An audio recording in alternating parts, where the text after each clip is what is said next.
Hi, I'm David Grossman, the hosting Jexpert today for JewishReview.ca, and I'm very pleased to tell you I have with me in the studio a very fascinating woman. Let me tell you a little bit about Tina Gaisin. She's a communication coach, she's a business coach, she's a networker extraordinaire, she's a distinguished Toastmaster, and she's an advisor for CAMP, an organization that's called the Canadian Tina, help me out here. What is it? Canadian Association for Marketing Professionals. Marketing Professionals. So Tina is a very talented woman. I know her personally. And I want to start off, I want to ask Tina a little bit about networking, because I have seen her network and she can move like nobody's business. So Tina, first of all, welcome. Thank you very much. It's great to be here. For being here. We're delighted to have you in the studio today. Let me ask you about networking. Networking is a fine art. A lot of people think that going into a place and having a drink is networking and talking to their own friends. But I believe in helping each other to collaborate and also to meet new people. So if we were networking, I would take you and introduce you to new people so that you could have that business contact that you were looking for to help you in business. Which is something that you've done Absolutely. Many times, and I know you do that for other people. Now, we first met through a referral networking group, or maybe elsewhere, I don't know. It was a long time ago. Huh? But so we have met in the TV world before. But I got to know you better while attending a networking group, a referral group. Won't mention the name; it's not important. And I saw that you were involved with that group, and you were involved with the leadership of the group, and you were involved with other groups. I mean, can a person be diluted at some point if they're going to too many groups? I always feel that as long as you're always moving forward and you're getting more great contacts that can lead you to other great contacts, and especially in business, that even networking can lead to lifelong friendship. And I believe that business and friendship actually go together, that if you're not working with the people that you like, that there's no way you're going to do well with them. And in business too, it's very important that you're working with the right people as opposed to the wrong people. And so often you can network and find that person that says they're a great person, but they're clearly not. Right. So one of the things you said first when I asked you about networking was this idea of introducing people to other people. And I think that most people's first instinct when they go to a networking group is, well, how can I get business? What's in it for me?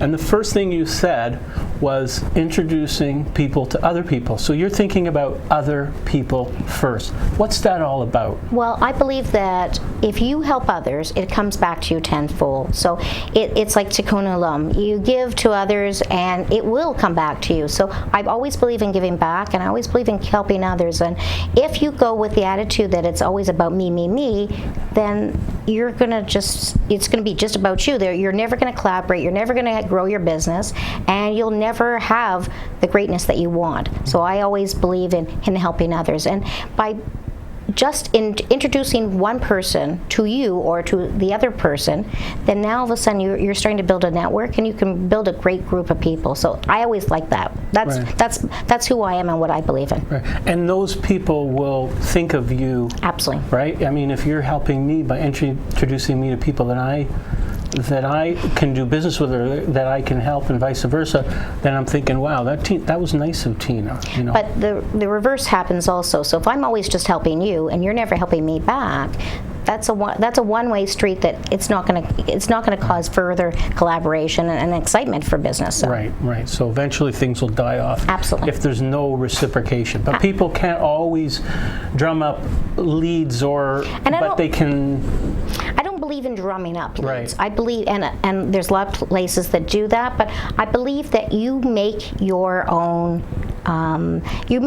sphere of influence. So when you create that sphere of influence and you create the right people and the right law of attraction type of people, that you say, I like these people, they're really menschkites, and they're wonderful people, I would like to work with them, they would be a nice person, so that 10 years down the road, these are the same people that you're still working with. Right. I think that's really key.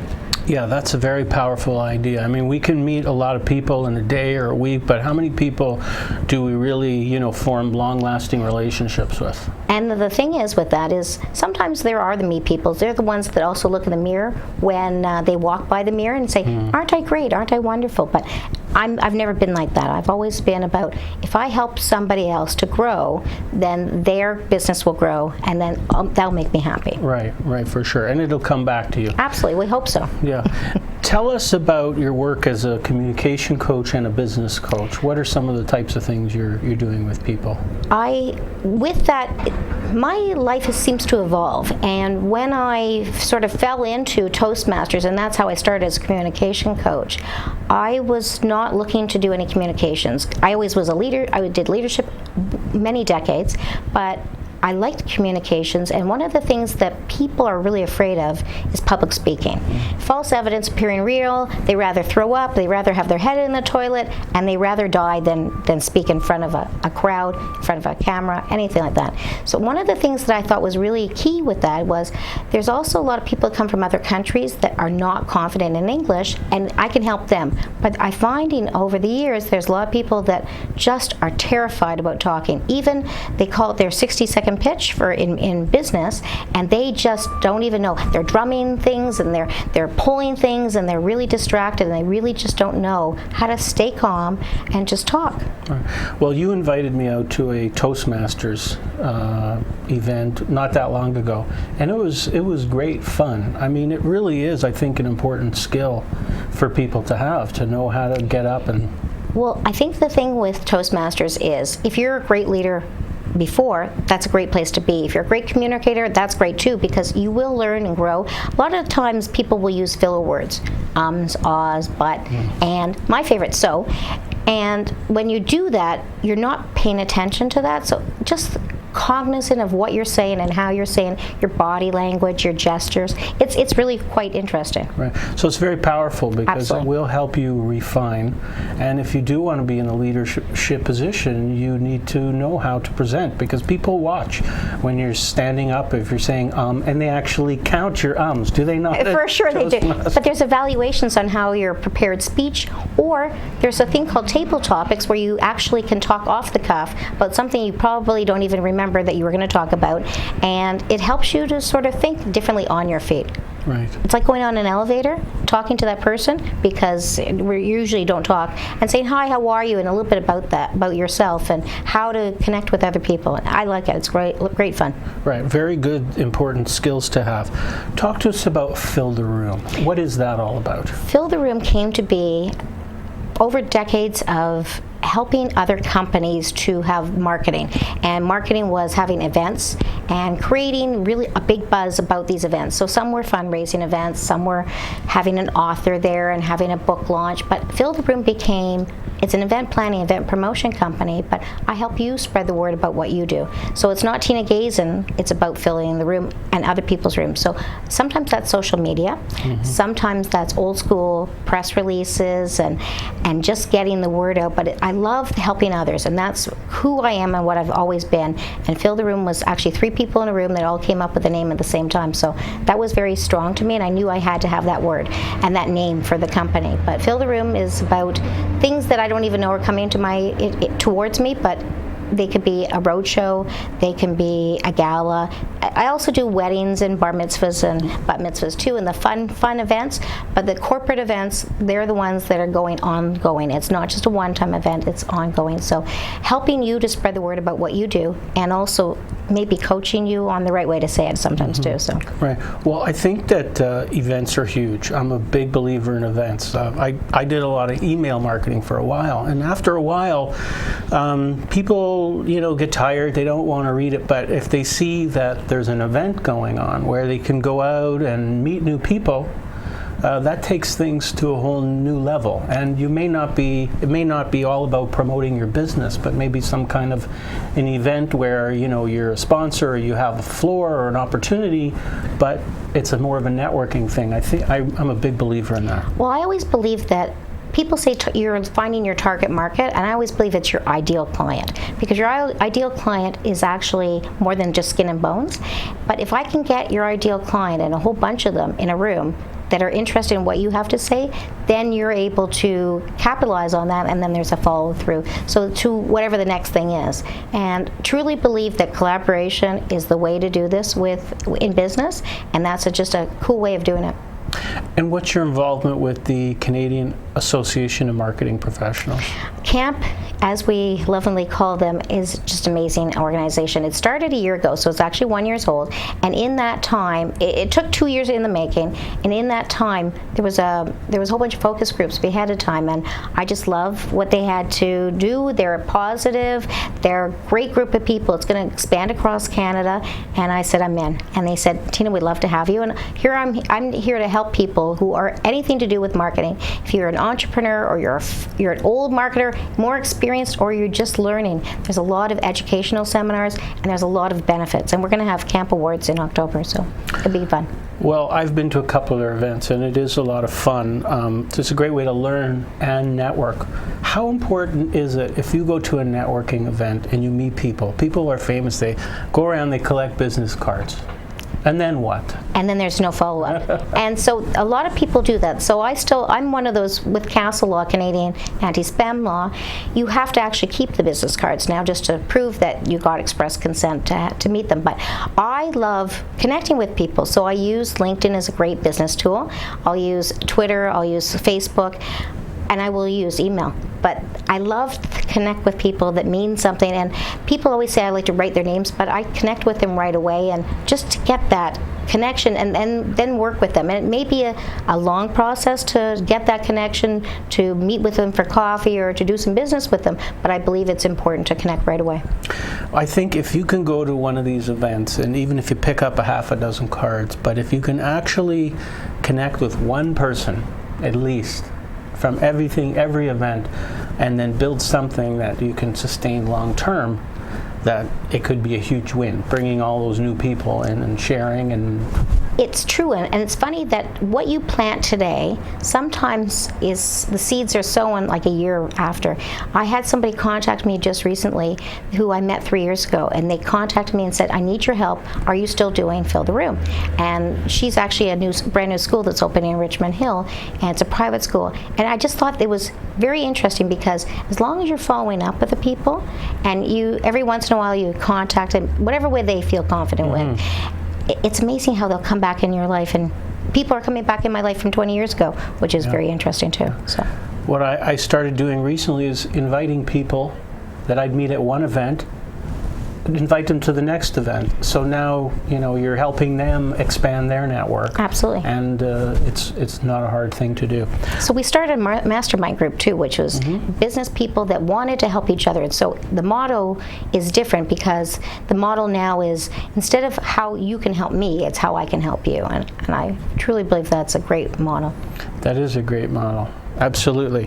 So, as we typically do here on Gexpert, we ask for 3 tips to live by. So, I'll remind you what your tips to live by, just in case you forgot. The first one is to be persistent. Why is that important? I believe that, The Little Engine That Could, it's an old children's book, and I believe that the more you persevere, the more you be part of what you want to do, and as long as you have a focus and you know what your goals are, and I believe very, very deeply in goal setting, as long as you're always persistent and you're always moving forward, then eventually whatever you want, it will come to you. Right. So it's like me. I'm the little engine that could.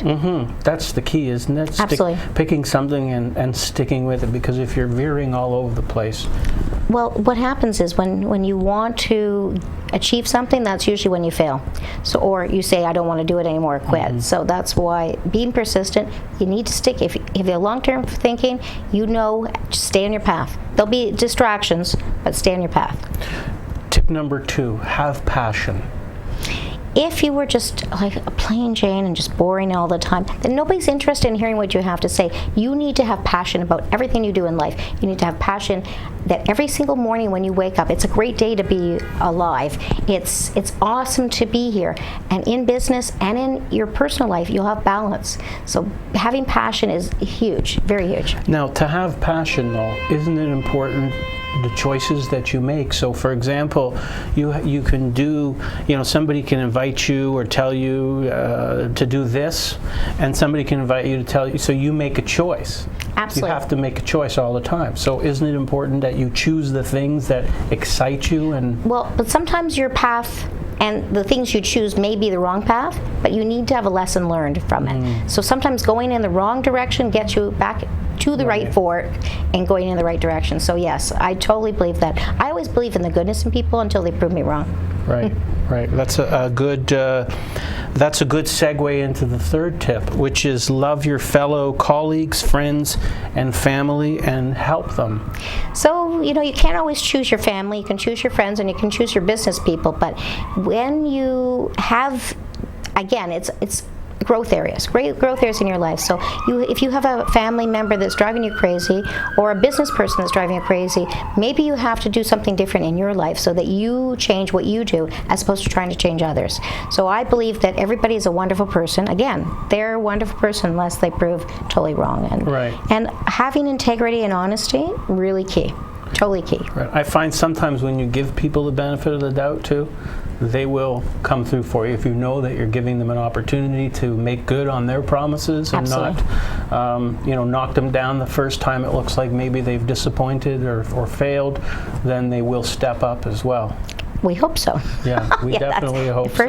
For sure. Yeah. Well, Tina, thank you very much for being with us here on Jaxpert. It was very good to have you, and thank you for being with us today. You've heard from Tina Gaisin, communication coach, business coach, leadership and speaking coach. I've just given her a few new coaching titles. filltheroom.ca is the site you want to go where you can get a hold of her. I think we've put her phone number and email address, hopefully, on the screen. Be sure to contact her. She will help you for sure. And thanks again for being with us. Until next time, I'm David Grossman.